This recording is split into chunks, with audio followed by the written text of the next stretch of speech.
Hey there, nerds. Welcome back to another edition of Two Nerdy Dads. I'm Jimmy Palmquist, and with me, as always, is Jason Applegate. Say hey, Jason. Hey, everybody. As you can tell, he is enthusiastically waiting for Labor Day, where he goes back to teaching young minds. How's that going to go, Jason? I'm excited to go back to school. I mean, I'm not ready for the summer to be over, but it'll be good to start a new school year. Very cool. Well, let's get started then. I think we're going to jump right into some of the news that's been coming out, even just the last couple of days. Yeah, it's actually exciting. Today, I believe, Jeremy Renner put out the information of Civil War, Captain America Civil War, and they broke up the teams. Basically, we have a red team and a blue team. Why don't you tell us who's on who? Oh, my gosh, you're putting me on the spot of who's on who. I'm going to have to look at it. I know that Captain America... why don't you look it up while I'm talking so you can back me up on this? That's okay. I was being nice. I felt like I was talking a little too much. So on the blue team, we have Captain America, and with them, Hawkeye, right? Falcon. Winter Soldier, which was obviously in the last Captain America, and Agent 13 from also Winter Soldier. I keep calling her Little Carter. Agent Carter, Peggy Carter's, was it like great niece or something like that? I don't know the relationship, but it's, yeah. And then most people didn't notice this, or not most, but a lot of people didn't notice this. On Hawkeye's shoulder was Ant-Man. Yes. So Ant-Man is also on Captain America's team. I had to look that in the description. Yeah. Yeah. And then that's Team Blue. What was flying behind him, though? Did you see that, like, behind Falcon? That was a second one that was released, and I'm not entirely sure. In fact, I can't even think off the top of my head who that might be. Is it his that would be on Falcon pet? Like, you remember he used to have a Falcon pet? I can't remember its name. But, yeah, back in the day, he had, like, a little sidekick Falcon that actually, flew around and stuff. Because... that people may not know, but in the comics, one of Falcon's powers was he could talk to birds. So he was like the aviary version of Aquaman, which I think they should definitely employ that. Well, I've heard rumors about like Wasp, and I can't imagine that's what that was. But if Ant-Man is on Captain America's team, then that would lead me to believe that that's where she's going to end up. Well, yeah, and you saw the stinger to Ant-Man where they showed her the costume. Or some people haven't seen it yet. I'm sorry. No, you're fine. Trust me, it's been spoiled to death. It's my fault. It's been out too long. But yeah, no, I did not know that. Yeah, it's the first teaser. Or they have two stingers at the end of Ant-Man, and that's the first one. It comes pretty close to right away, and then there's a second one too, and that's where you get the Ant-Man drop, and that's why I was looking for Ant-Man in the Jeremy Renner release. So maybe that is Wasp. It wouldn't surprise me, but it looked. I was trying to find an image of it, but it looked like it was some sort of flying mechanism of some kind or something. It was really hard to tell. I agree. And then on the flip side, we have Team Red. And the only reason I'm using the colors is because that was the background of the pictures. Yeah. We have Iron Man. And to me, Iron Man's team seems like he got first pick, and he got second pick, and he got third pick. Because his team seems a little stronger. And it includes War Machine. We have Black Widow. We have Panther, which I'll get to in a little bit. And we have, to me, the one that puts them over the top, we have Vision. Yeah, I think they definitely are a more loaded team. What I thought was interesting was that Scarlet Witch was missing from it altogether, which sort of surprised me in that you had heard rumors that she was going to be included in the film. And then, of course, the other one that everybody was talking about missing was Spider-Man. in either one, which I kind of understand why they wouldn't put that into the conceptual art. And maybe it's the same for Scarlet Witch, is they just didn't include her in the conceptual art. I don't think it's been promoted as a sort of like, this is it, these are the only people on the teams. But what are your thoughts about Spider-Man? I have my theory about why I don't think he's in the conceptual art. But any thoughts on either of those two, actually? Well, there's other ones too. That's why I want to know, what's the scope of this Civil War? Because it's clearly not like the book.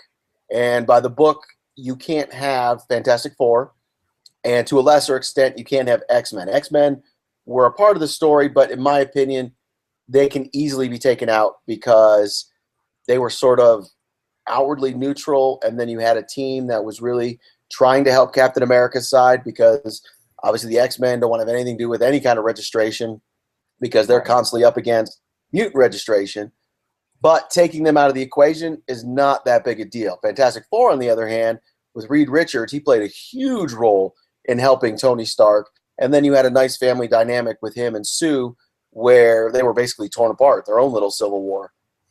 But that aside, because of rights issues, they can't be in it. The other ones that we have no mention, but I believe they're free and clear to be in the movie, She-Hulk, which had a pretty big role in the books. She was a lawyer and obviously still a superhero. And I believe she was torn from what she believed, but because she was on the side of the law, she stayed with Iron Man and defended the law. We had, who are some of the other ones? I mentioned some. Black Panther is obviously on Team Iron Man, but in the books, he was most definitely on Captain America's side. So that was kind of interesting to see. Ant-Man was another one who was, but it was Hank Pym. It wasn't Scott Lang, who was on Iron Man's side. And he was, again, working with Reed Richards and Tony Stark as a scientist going along. But I think he was a little more torn over where this was going to go. Right. I'm not sure the rights to Namor. I know they were with Universal. I'm not sure if they still are.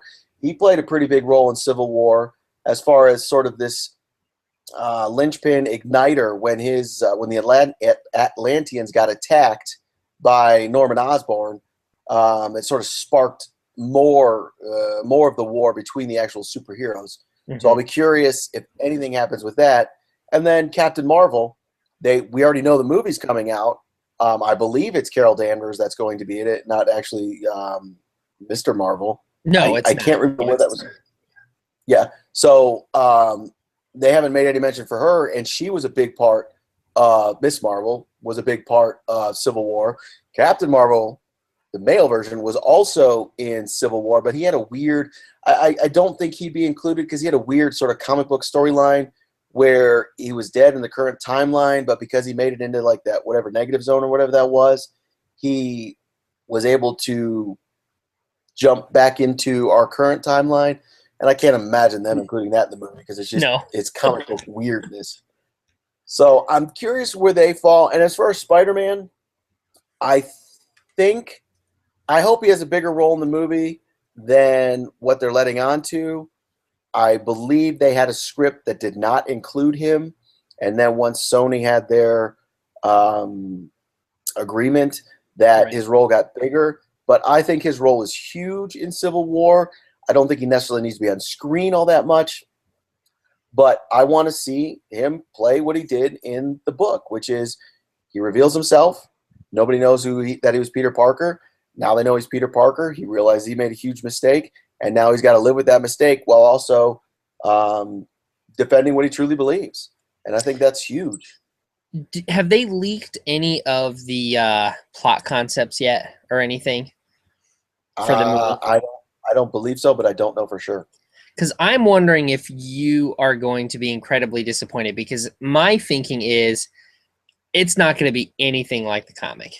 It's just where I think it's just going to be the title only and the concept of setting Captain against Tony, against Iron Man, and that's the only basis that it's going to have in the comics. One, because I don't think that they're going to do the whole, explosion, sets off the registration and all that jazz. I think it's going to more be about what you started to see in the last Avengers, where you saw that rift between the two of them, where I think Stark is going to, be a sort of Frankenstein kind of character, like how Mr. Fantastic was in the comics, where they're really messing with, crossing the line of morality. I think they clone Thor, don't they, at some point? Yeah. And he kills Goliath. Yeah, yes, and the whole imprisoning people in this. I think that's where Pym kind of came in. They had some sort of crazy prison that was like in an alternate dimension or something. Maybe that was in the negative zone, but it was. I think that's what it. Yeah, that's what it was. It was definitely comic booky. There were a lot of outlandish kinds of ideas, which work, I think, in comic books, especially when you're including your main audience is people that, and I felt this was definitely the case with Civil War, people that know the characters and are intimately involved with the storylines. Because I feel like if Joe Schmo were to jump in and start reading the Civil War series, I feel like they would be lost a lot of the time. And I think they're going to simplify that down for that reason. So all those characters that you're talking about, while it would be cool to see them in the movie, I don't think that we will. Hold on, time out. I lost you again. I know, I saw that. I hear you now, but you're frozen. Now you're back, video-wise. Yeah. Where did you lose me at?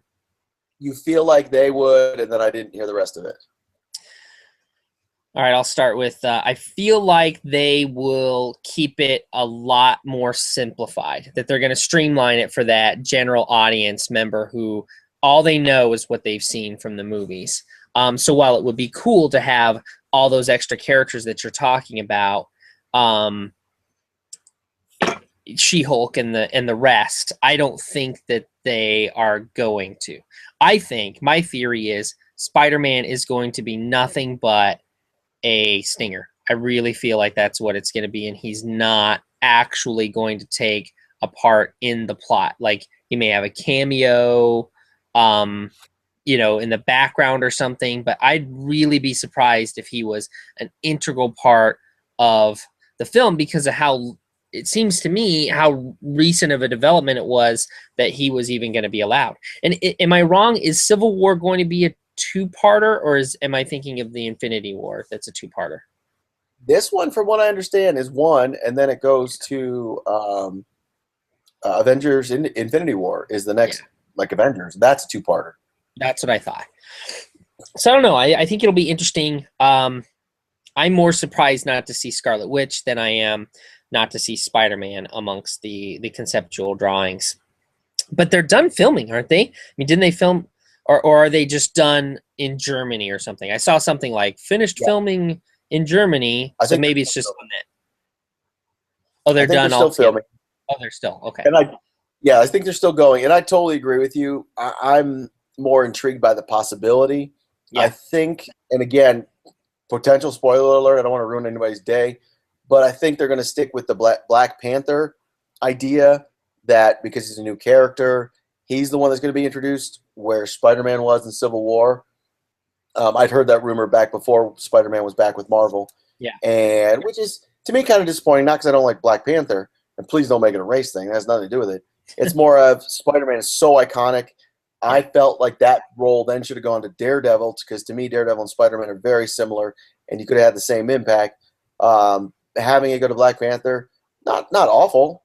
It's just, I don't think the characters as iconic or as big a deal to people. But that also leads me to, I would love to have some of these tie-ins where we have Daredevil, where we have Luke Cage, where we have Iron Fist, Jessica Jones, even Agents of S.H.I.E.L.D. coming in somehow, some way, or vice versa. The Civil War bleeds into their TV shows, and we get to see a little bit of that going on. I just think that the event in the comic books was so huge and so awesome. I want to see it, but I think you're 100% right. I think they're going to kind of pare it down, definitely rewrite it so it fits for the screen. Because let's be honest, there's a budget involved, and there's a time involved. I mean, you can only be like 2.5 to 3 hours at most. Right. And we're dealing with over 90 comic books that they piled the story into. So I definitely agree with you. I think they're going to rewrite it, shorten it, and take a lot of those elements out. Yeah, I think that you definitely will see Civil War bleed into Agents of Shield. We saw that with the last Civil War or the last Captain America, sorry, movie, where it bled in. So I bet that happens. And I think my theory is it's going to have nothing to do with registration and more to do with something about the Vision, something where that, the invention of that character and that sort of AI is going to be an aspect of it. Because when you look at the two teams, I don't know, and we're just making guesses here. Like you said, it's all power up in the top half. You look at the red team, and I say top half because that's how Renner leaked it. Was he had a picture that has both teams on there. I mean, you've got tech, definite tech. You got Iron Man, you got War Machine, you got Vision. Those guys are all heavy hitters, and then Black Panther, who they're known for their technology, and obviously they were name dropped in the last Avengers movie. And then I thought Black Widow could have gone either way. And then you look down. I think they did that on purpose to be opposite Hawkeye. If that makes sense. To split those two, Hawkeye. That makes sense. Yeah. That makes sense. Drama. Yeah, that makes total sense. The other option that it might be is that it is so one theory I have is it's Tony Stark crossing some sort of moral line, and Captain America is like, this, I ain't having any part of this. Or the other option is it's Winter Soldier based. It's Captain America wanting to save Winter Soldier, Bucky, and and Iron Man wants him in prison, wants him put where he belongs, face his crimes and that kind of a thing. So it's one of those two things, or maybe both, maybe a combination of both of those things. So regardless, see with the storyline, I think we've talked about this, just Marvel kind of lucked into how this is all tying together. And I think they really pushed that little igniter starting with Iron Man 3 with, him building all the suits, and then obviously Age of Ultron with them kind of being self-aware. And I think with the destruction in Avengers and then the destruction in Age of Ultron, I think we're going to see a little bit of that awareness, and maybe even, I agree, I don't think there's going to be a registration act, but sort of a public outcry. We kind of saw it in Daredevil too with, guys, you're destroying New York, and well, we know it was Cleveland, but you're destroying a lot of property, and what control do we have over you? We don't have any control over you. Right. What? You got to get this in control. And along those same lines with Vision and Ultron happening and just being, taking a stance, I guess you could say. I agree with you. Yeah. So regardless, I'm excited about it. I know I've heard a lot of people, and maybe not a lot's the wrong word, but I've heard some people starting to voice some concern about whether or not Marvel is going too far with trying to tie everything together, and it's going to make for bad storytelling. And I wonder that too, because frankly, I've always been of the opinion that back when you and I were much younger than we are now, and it was all about X-Men and Spider-Man the animated series, and you had Batman the animated series. What I always enjoyed about Batman the animated series were that the stories were fairly independent of each other, and it made, in my opinion, for better storytelling. And one of the flaws I felt in X-Men and Spider-Man, which of course these at the time were the only, this is what the media was, outside of comics. You didn't have the comic book movies like you do now. But Marvel's mistake, in my opinion, always was trying to tie everything together and have all the episodes be, serialized and connect to each other. And I felt like it oftentimes got them to where they were just, you lost interest. So I don't know. We'll see. They did that really bad with the Spider-Man cartoon, I felt. Oh, it's awful. Kind of lost interest when they were telling like those 12-part stories. Yes. And you're like, oh my God, get over it. Whereas you're right, Batman and even X-Men did it better. But Spider-Man, the animation just it got too much into that, and I didn't like that. Well, I and they agree. picked the dumbest stories to Oh, retell too. Like, I mean, come on, the one where Spider-Man actually grows 8 arms, or like hate why that. why Why is are that? we doing that story? That's just dumb. But yeah, I think you've got a good point with that. But I'll give them the benefit of the doubt. I mean, they've done really well up until this point. There's not a single Marvel movie that's just Marvel, right? Not talking about Sony, not talking about Fox. That's just Marvel that I can point to and say that was awful and I can't believe they did it.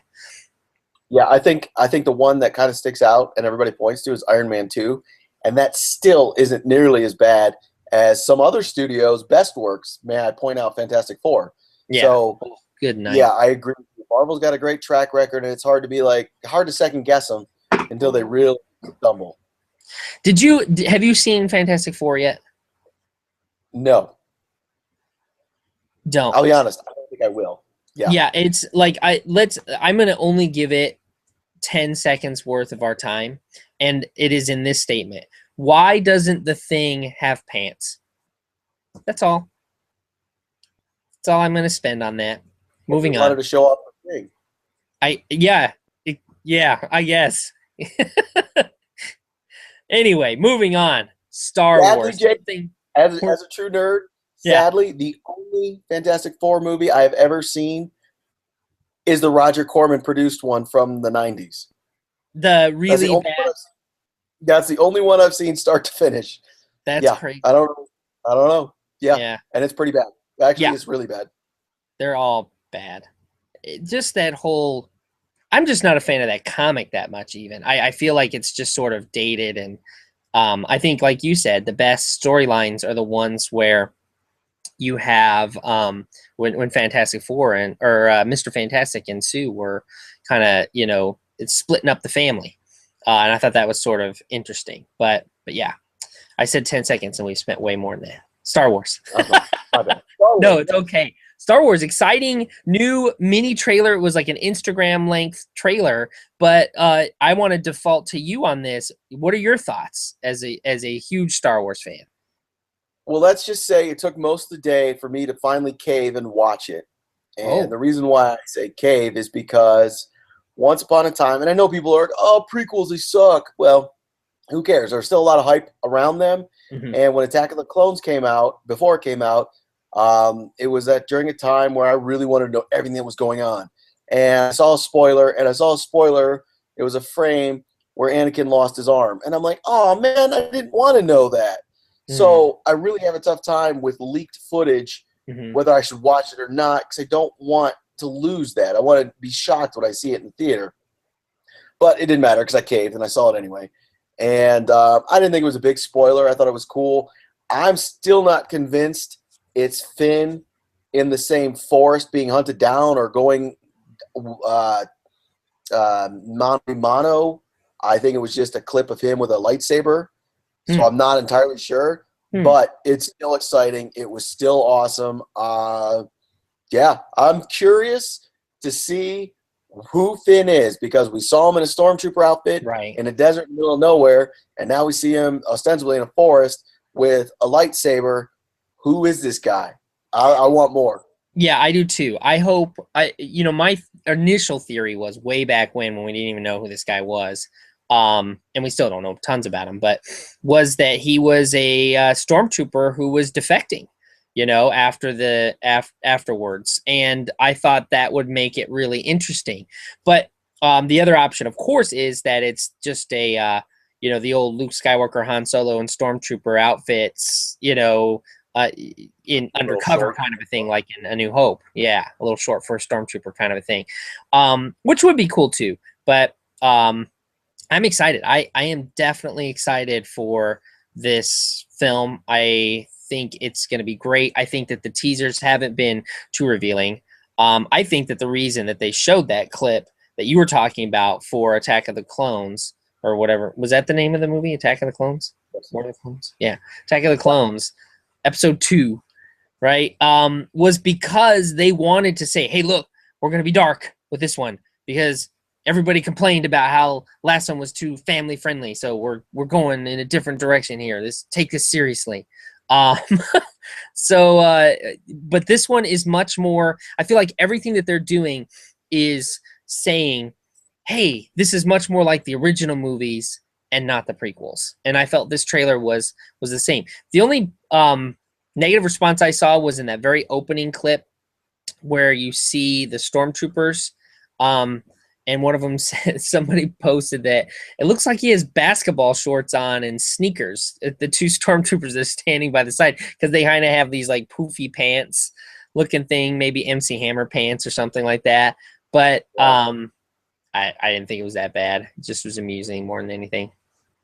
Yeah, they struck me more like Nazi German soldiers. I don't know what Definitely those going. outfits were, but yeah, the sort of Yes. pointy out pant. I don't know what I don't Yes. know what they're called. But that struck me as that uniform. Yes, I agree with that 100%. Now that you mention it, especially, and even the way that whole scene was shot was very much a propaganda, war propaganda point of view, which looked really cool. And I think they're establishing that, hey, just because the second Death Star was destroyed and they won, that battle does not mean that the Empire is over and done, which I think is really interesting.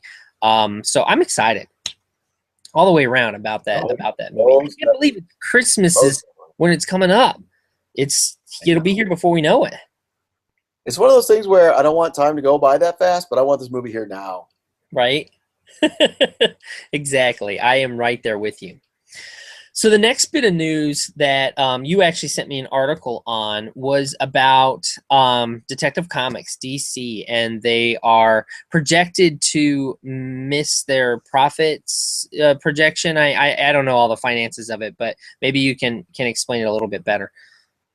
From what the article said, that they are projected to miss the mark by about $2 million, which in business terms isn't huge, but for a company for like DC, that's huge. From what I understand, when they had the new 52, it was very successful, very popular, the relaunch, and they experienced quite a bit of growth. They weren't competing with Marvel, meaning they are competing with Marvel, but they didn't take over first place with Marvel or anything like that. Then, Jason, you and I talked a little bit about financials not too long ago with Right. DC. They were kind of getting their butt kicked in the market. Yeah. And now we kind of have, I guess you could say, final confirmation that Convergence sucked and Hmm. people did not buy into it. They did not want anything to do with it. And the whole DCU, which I'm still not 100% sure what that is or And that's the was, problem. yeah, I think you're right, is a failure. And they're going back to the DC New 52, which again, I'm not exactly sure what that means because I don't know what DCU was. Yeah. And it was funny because we talked about this and we got some comments.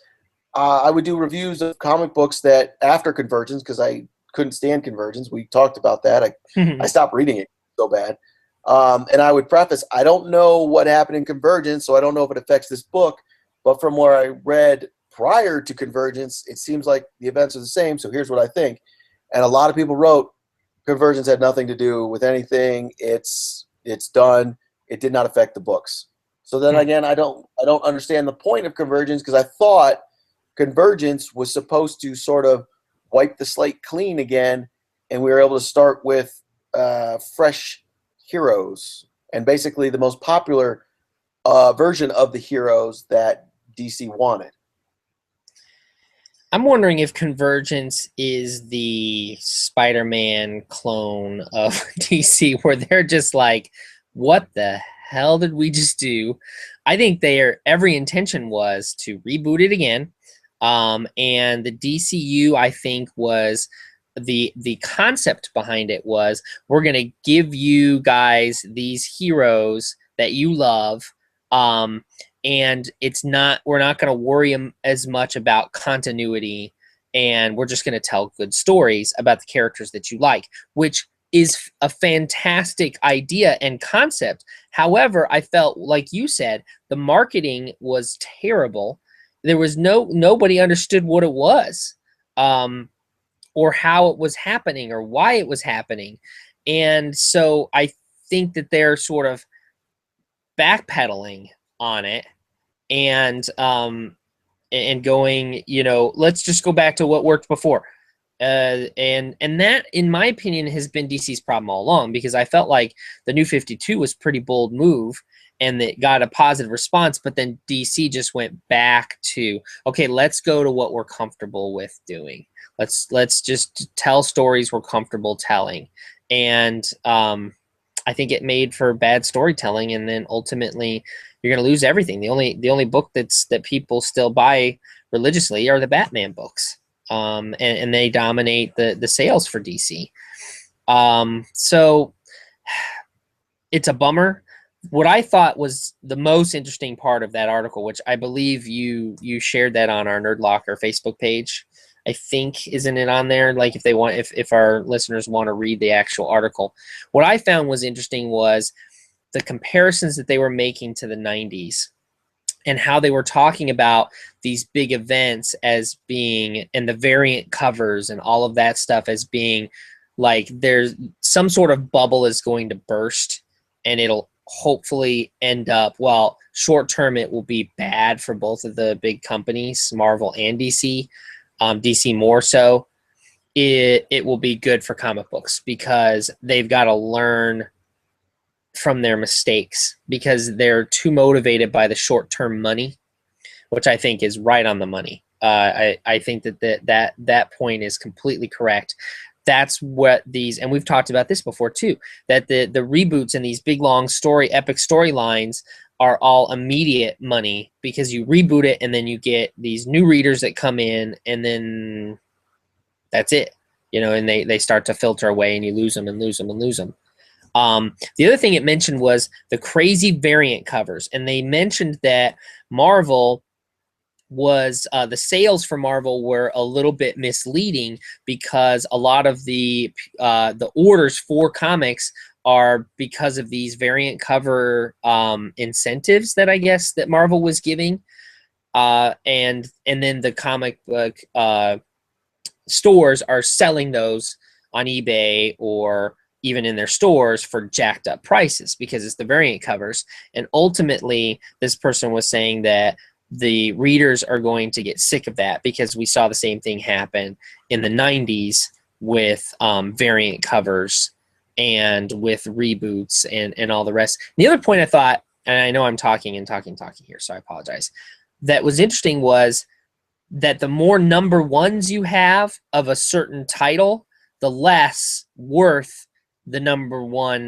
original number one has. And I love that point, because that was the thing about the New 52 that sort of bothered me the most, was Batman had been running since 1939, 39 or 40, whenever the Batman series started. I know Detective Comics was, but same point. And it was running, and we were like in issues 600 and stuff.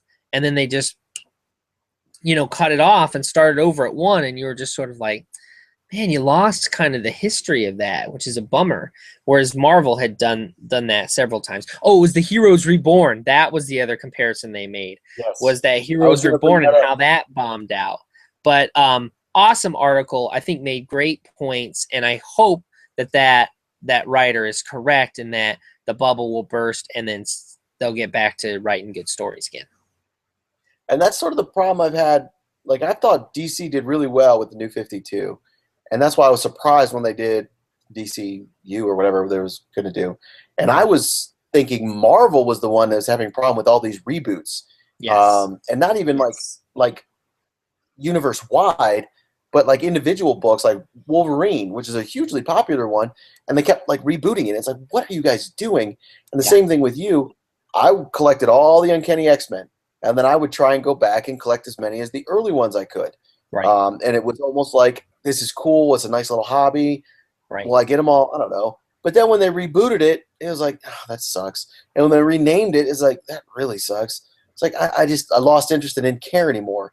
And I think that goes to, you lose that consistency. And I think it was Superman 800, something ridiculous like that. Where remember, he renounced his American citizenship, and there was a big, oh my God, and it wasn't that. It had nothing to do with that. He was just saying, no, I want to be able to protect the world, and if I'm a citizen of the United States, I think that takes away from my ability to protect the world.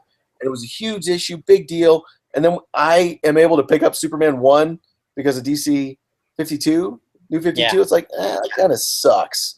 Yeah. So I totally agree. But I do argue, I'm not sure we're gonna have quite the bubble we had in the '90s. Mhm. And it was kind of flip flop. Again, I don't know financials like you mentioned, but DC was doing much better in the '90s than Marvel. Marvel actually declared bankruptcy. Oh, how do Mhm. you know that, Jimmy? Oh, I was a stockholder and I got the letter. It was pretty suck ass.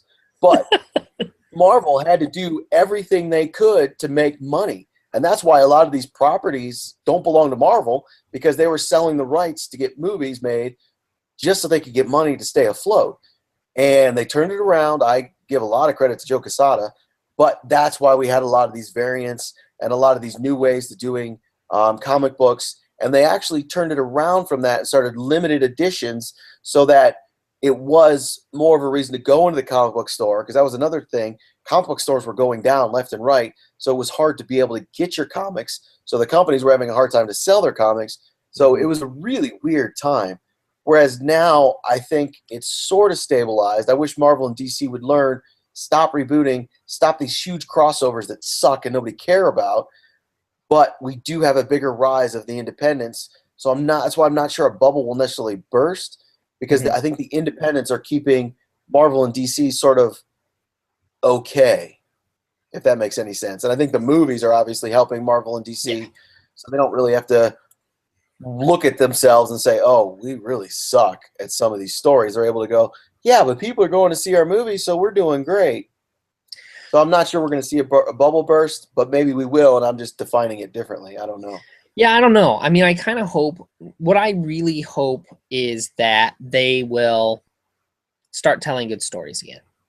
Stop worrying about crossing over everything. Stop. And the funny thing is that, like, take Secret Wars for example, which is kind of fun. There's a couple issues that are really fun. I like Old Man Logan. I think it's fantastic.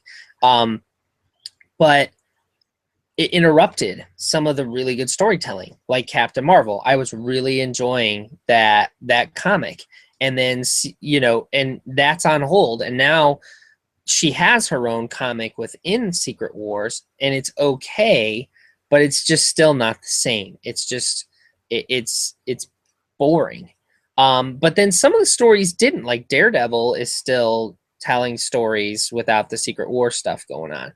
So that's kind of, I mean, not confusing, but it's a bummer that happened, that happens. But I think you're right. I think you're on the right path in that I feel like these companies, both of the big two, are more concerned with their other properties than they are as much with the comic books, because I wonder what the percentage of their profits even comes from the books compared to what they get out of the movies and other media that you see. But I want I want the bubble to burst, in that I want them to realize that, like what you're saying, readers are getting tired of all the reboots and the big crossovers, epic storylines, and we just want stories about the characters that we like, that develop characters that are human interest stories that we can relate to, and not these two-dimensional blah.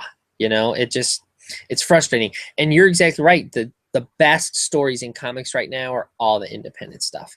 Like, it drives me crazy. I can't keep up with it because there's so many good ones out there that something new comes out. Broken World is one that I really have enjoyed, and there's 5 or 6 others that I've bought the first and second issue of, and I'm like, I just can't. There's too many for me to keep up with. But they're the storytelling stories, because they're not hung up on events and movie tie-ins and the rest, which is I think cool. So Yeah, I completely agree, and I think this $2 million shortage, so to speak, yeah. DC's obviously taken notice. I saw that Dan Didio put something out. I didn't get a chance to read it, so I'd be curious to see what he says. Mm. But it seems like DC, at the very least, is taking notice and doing something about it. I also liked how they said that it seemed like they were hanging their hopes on the Dark Knight #3. And I was just like, oh, good night. I hope that they are not actually holding out hope for that, because it's just, If you look at the sales of the first one, yeah, I'm sure it wasn't awesome, but over time, it has now become awesome. yeah, I know the sales of the second one sucked, and it's an awful story. it's terrible. When they first, yeah, terrible. When they first announced it, and I swear they had Scott Snyder tied to it, I was excited. Now, I can't remember who is with Frank Miller on this now. Do you remember? No, that the new one, the third one. Yeah. I Yeah, I can't don't know. remember, but I was not nearly as excited as when it was Scott Snyder. So we'll see. I definitely don't think that's a Hail Mary, and not a very good Hail Mary at all. Yeah, Frank Miller is just the epitome of a washed up writer. Like he's done. Just DC, leave him alone. Like, let him be where he was. It's like, it's the equivalent of asking Adam West to go and play Batman. Adam West was great as Batman in the 1960s. I love the 60s Batman, and I love Adam West in those movies. But he doesn't, like, he's not Batman anymore. So Frank Miller is the same. Like, The Dark Knight was awesome. The first one, Dark Knight Returns, was fantastic. One of the epitomes, and Batman Year One, awesome storytelling. But it's over now. Like, we're done. Move on. Am I the only one that wants to see a battle royale between Alan Moore and Frank Miller? Just to put This him in has to happen, in a right? cage. Yeah, two crazies who I wrote amazing stories, but are Right. just out of their mind, insane with what's going on in the real world today. Or maybe they're absolutely right and the rest of us are wrong. I don't know. But I would just love to see those two duke it out, because everything they say to me is just insane. And I Yeah, don't know where they're coming from. I'm more of a Moore fan, but because I think he's actually written stuff more recently that is still good. But you're absolutely right with regards to, I don't think they could get the two of them in the same room, because their egos are so enormous that they work like magnets. They would just like push each other apart. There would be no combat. They just would like. But yeah, DC looks like it's in trouble. I think it'll rebound with Batman versus Superman. When that comes out, I'm sure sales of both Batman books and Superman books will go up. They need to get on that train, and maybe that's where they need to focus their energies, is catching up with Marvel with regards to their other media. Get a Wonder Woman movie out, get these things rolling, and make sure that they're good products, because Marvel's been kicking their butt. Well, that's another little rumor. I totally forgot until you started saying it. Earlier in the week, it came out that not Frank Miller, forget that guy, George Miller, no relation, who did the Mad Max movie and Happy Yeah. Feet and is going to direct Man of Steel 2. And then it kind of came out that, wait a minute, Man of Steel 2 isn't really on DC's radar. What are you talking about? And now it's kind of come out that George Miller is perhaps picking which DC project he wants to direct. And I'll be honest, part of me is nervous, because when I looked at it, Fury Road is amazing. I've watched it several times, love it every time. But George Miller has only ever directed one action franchise, and that's Mad Max, the one he created. Other than that, it's been the animation Happy Feet, it's been Witches of Eastwick, it's been Lorenzo's Oil, and Bay Pig in the City.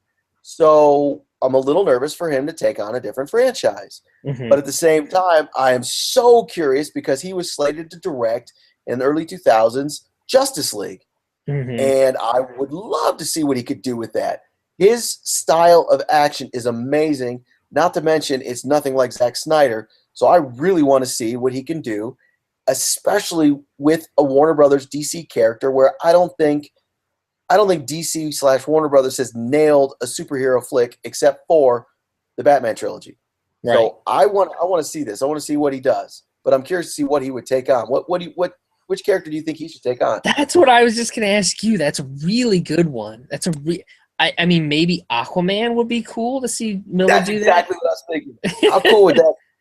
I mean, Jason Momoa and George Miller. Yeah. Yeah. I mean, I think that would be cool. I'm trying to think what would be another really good one. I'd be afraid of like a Green Lantern. I'd like for him to take the character on, but Green Lantern is so CG heavy, and he is amazing at non-CG action Yeah. that I don't think I'd like to see that. Plus, he does really well with characters that don't talk a lot, which again to me goes to Aquaman. It's like, let me show you what I can do versus let me talk about what I'm going to do. Right. Yeah, and I'd like to see Green Lantern, as much as the last movie was terrible.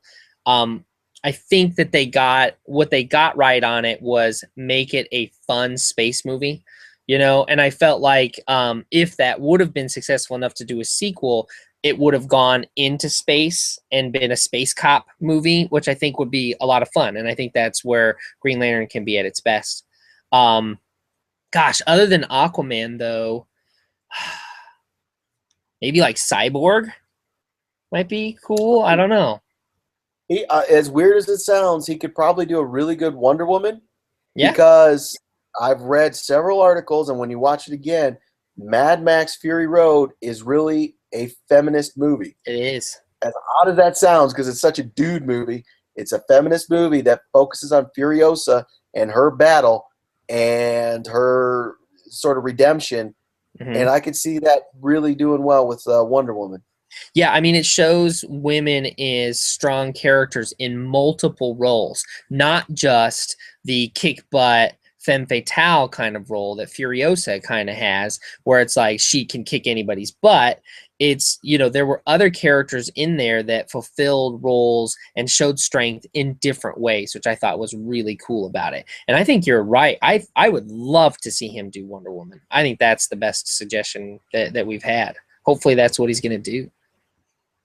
I'm curious. And again, it's just a rumor, folks. Don't come at us when he doesn't do anything and you're like, well, Guillermo del Toro, he announced something and he didn't do it. It's like, yeah, okay, whatever. Yeah, that happens all the time. It happens all the time.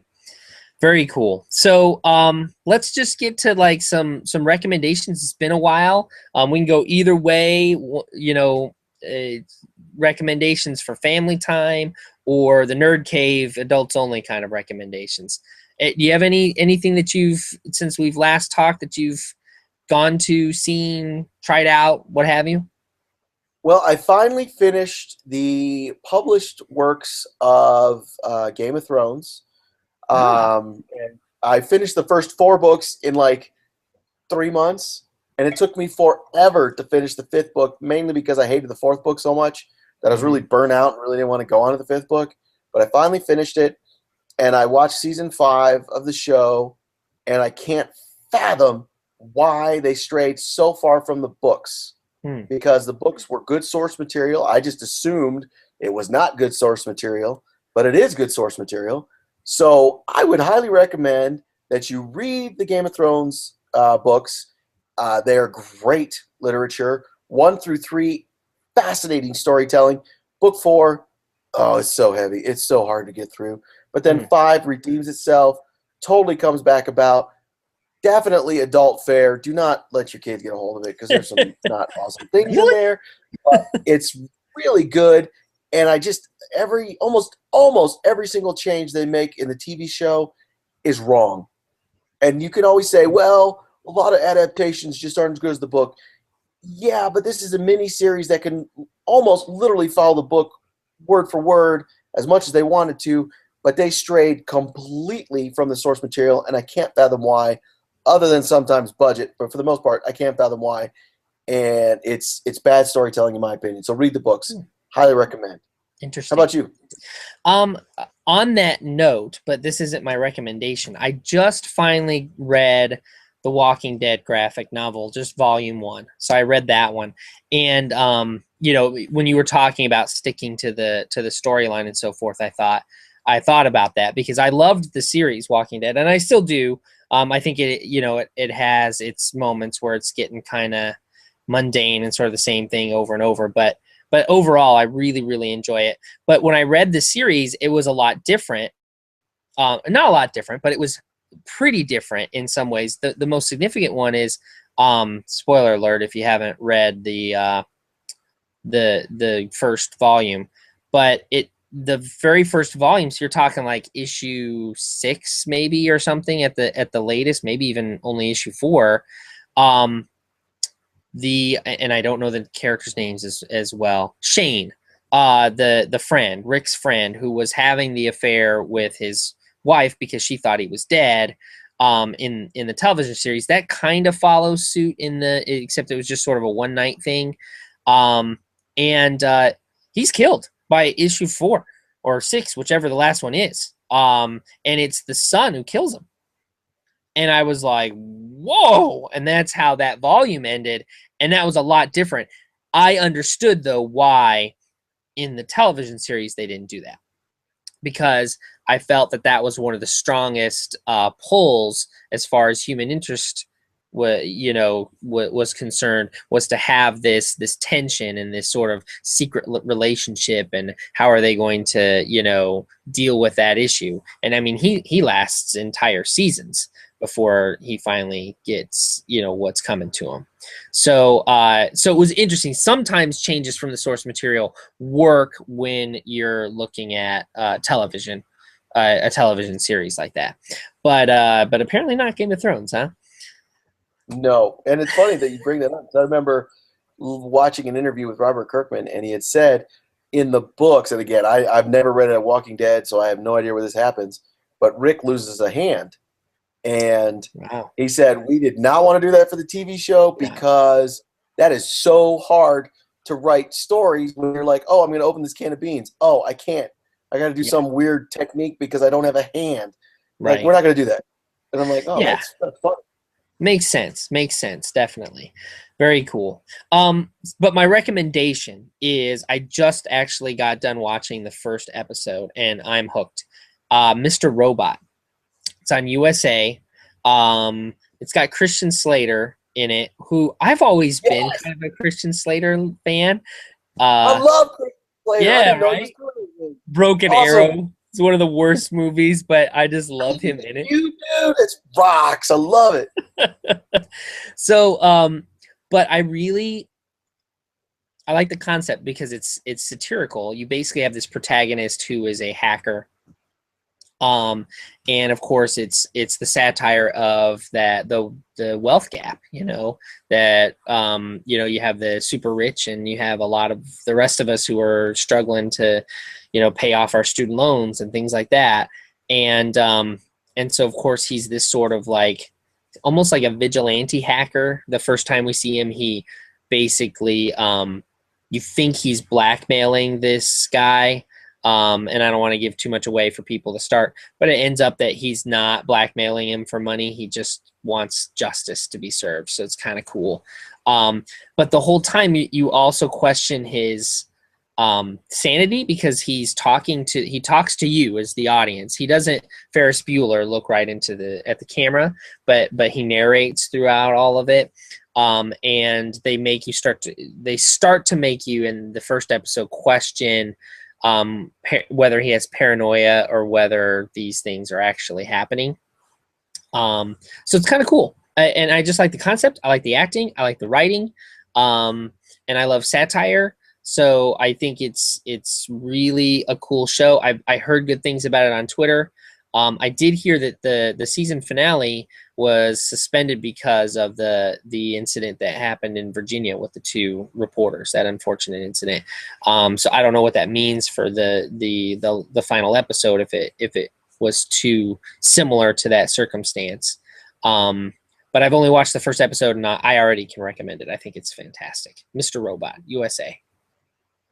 Very cool. I'll have to check it out. Yeah, definitely. Anything with the kids, like something that you guys got to go do, or some sort of thing that you were able to share with your kids? You know how we get excited about sharing stuff that we love with them.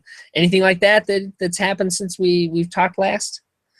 Well, this is a weird one. So we flew to Ohio. Yeah. We went from Las Vegas to Chicago to Cleveland.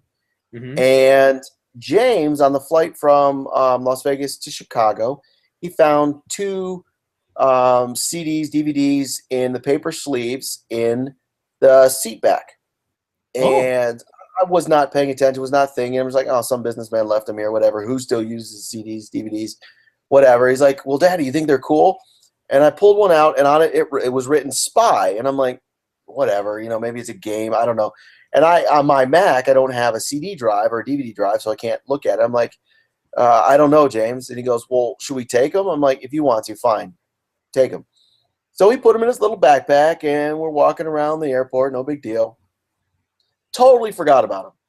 So 2 weeks later, we get back to Las Vegas after staying in Ohio, and I finally have a drive, and he's like, Daddy, look what I found. Totally forgot. I'm like, all right, what is it?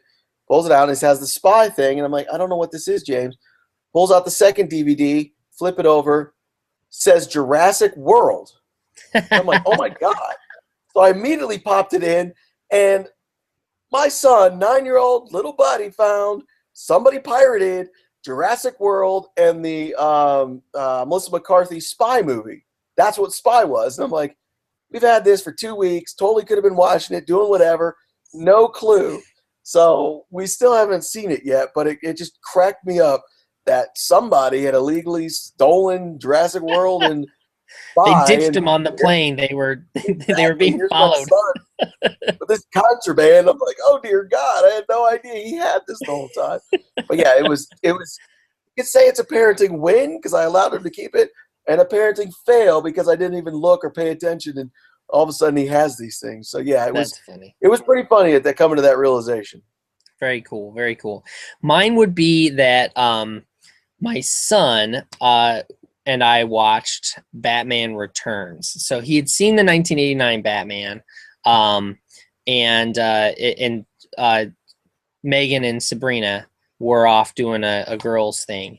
And so we got to watch Batman Returns, and he really liked it. But what I liked about watching it with him was he hated all the same stuff that I hated about it, mostly which had to do with the Penguin. I just really did not like the way that Tim Burton interpreted the character, and all the gross innuendos that I think went right over Cade's head. But just the way they portrayed that character is this just kind of dirty old man. And I just felt it was what I love about the Penguin. I don't need Burgess Meredith per se, corny and hokey, but which fit, by the way, in the campy 60s version. But I like the Penguin who is a sort of social misfit in that he feels that he is it should be is in the high social class, and everybody around him is just sort of like giving him sideways looks like, what are you talking, like, no, you're a joke. And so he becomes this sort of social outcast, and then he lashes out at those. Or more recently, the portrayal of the Penguin has been, as much as I don't really like his portrayal in Gotham, physically, I think he should be short and fat and waddle, but what they do get right is establishing him as a sort of crime boss and making him a threatening character in that regard, and that he's this kind of, very intelligent crime boss, and that's why because he's never a physical rival to the Batman. So I liked that he didn't like that. I also liked that he did like Michelle Pfeiffer as Catwoman, and she's amazing. I've forgotten how good she is in that role.